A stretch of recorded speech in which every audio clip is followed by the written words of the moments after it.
Hey, good morning there, sweet peas. Basic Prepper Mom Myra jumping on here for a quick moment. I seem to have caught myself a bit of a cold.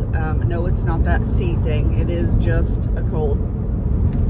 Been taking all my natural remedies and stuff, and the weather change has been absolutely crazy, and there's a lot of stuff going on right now. So I think my natural remedies are helping. I think it probably would have been much worse, or could be, but it is what it is. So if I kind of sound congested, please forgive me. I'm okay. I feel okay. I feel a little tired, and I keep sneezing like crazy, which is really weird. So maybe it's allergies too, because like I said, the weather's been kind of crazy, and it rained and kind of knocked everything down, but maybe I do actually have an allergy. I should try to take some allergy medicine, see if that helps. Didn't even think about that. Anyway, not running a fever or anything, just congested and sneezing like crazy.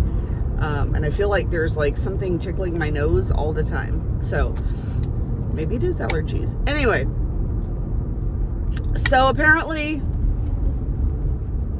there has been a warning sent out for a call to jihad, however you pronounce it. I'm not going to even pretend that I know how to pronounce anything correctly. But they're calling for this Friday, that would be tomorrow, Friday the 13th, ironically, as a day of jihad.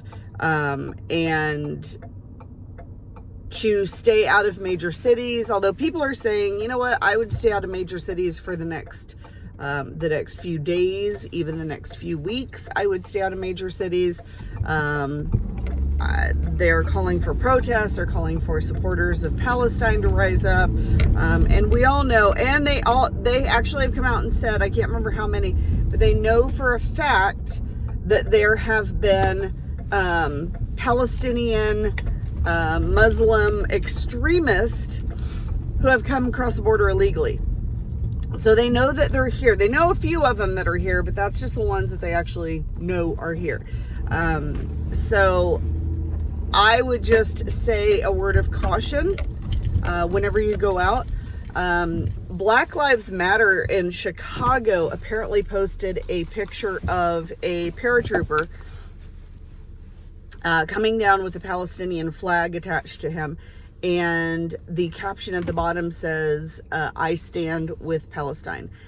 So they had come out basically in support of Hamas and the extremism that's going on in Palestine and what they're doing.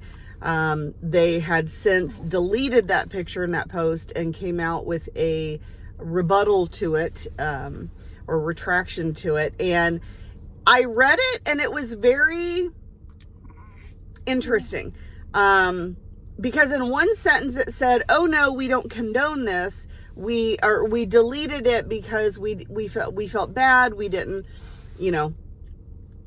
so we deleted the post. We took it down.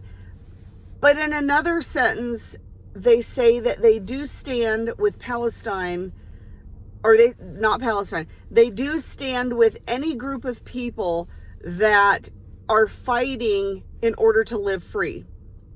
So there's this, we're going to take the picture down and not openly say that we support this, but secretly, yeah, we get it, and we support them. We don't, and that they grieve with the mothers who have lost babies. It was just this paragraph of this. That's what it was. It's just a paragraph of, oh, we're sorry. However, it's how we really feel, kind of thing. But we do feel bad, but do we? So, I'm just saying, we know that Black Lives Matter in the past, very, very instrumental in a lot of the riots and the burning down of things. So when given the opportunity, when given the okay to cause riots and issues, I think they're going to jump for it. I think they're going to do it, because why not? I mean, why not? They haven't been kind of out there in a while, so this is kind of their opportunity. Now, what I think is going to happen is, if that happens, if they do rise up and support Hamas, or like openly outward protest, whatever, supporting Hamas, Palestine, and what they're doing, I do think that's going to come back and bite them in the butt, though. I do think that they will then be labeled as a terrorist, domestic terrorist organization, and that might be the dismantling of the actual organization Black Lives Matter. Please do not confuse that with me saying that I don't believe in anybody's rights. I do not agree. I do not support. I do not believe in the organization Black Lives Matter. The organization of it. I think that they've actually taken advantage of African Americans. I think that they've taken advantage of the situation and for their own power and their own whatever. So, but I do think that we need to stay out of bigger cities. I do think that, which sucks, because actually tomorrow we're supposed to be traveling about 2 hours from my house. So I'm a little nervous, but it's not that far away. I definitely will be taking a go bag. It will be just me and my girls. We have a wedding to attend, and a very special wedding. And so we will be doing that. We will be taking none of the major roads. We will be taking back roads for sure. It'll take us a little bit longer, but that's fine. I feel a little bit more safe that way. And it's not a major area that we're going to, so I think we'll be okay. But definitely do not plan to travel very far from my home this weekend. Also, if you can, go ahead, and I would say in the next couple days or so, take advantage of today specifically. If you have the opportunity to go get any more ammo or food, emergency food, whatever you think you need, go ahead and take this opportunity to stock up right now. They are saying minimum, for things coming down the line, minimum 6 months of supplies set up, so that if you could not leave the house or didn't leave the house, you and your family would be fine for 6 months. So 6 months minimum. They're saying a year plus is your better option, to make sure that you have a year plus of food built up, but minimum 6 months to not leave your location. That's what you need to be stocked up on. Medication, first aid supplies, food, and definitely your self-defense situation.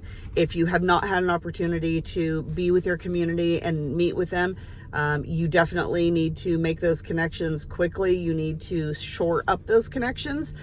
You also need to be training with your community, and however that looks, you need to have a plan with your community. Just because you have people you could go to doesn't mean that that's a big part, that's your community. You need to make sure that those people know, okay, I'm in it for this, this, and this. You're in it for this, this, and this. And if something happens, this is our plan.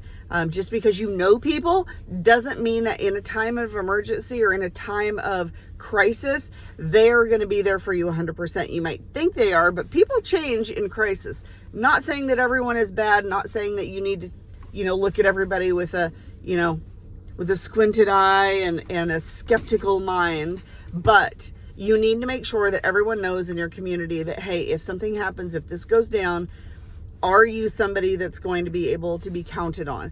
Do we count on you for this? Are we able to count on you? Because you can count on me for this. So make sure that you're shoring up those communities. Take this opportunity to do that. So that's what I have to talk about today. Once again, if you guys have any questions or comments, please feel free to reach out. Take this opportunity to do what you can do to make sure that you're stocked up. Thank you, and I hope you guys have a wonderful, amazing day, and we'll talk to you soon.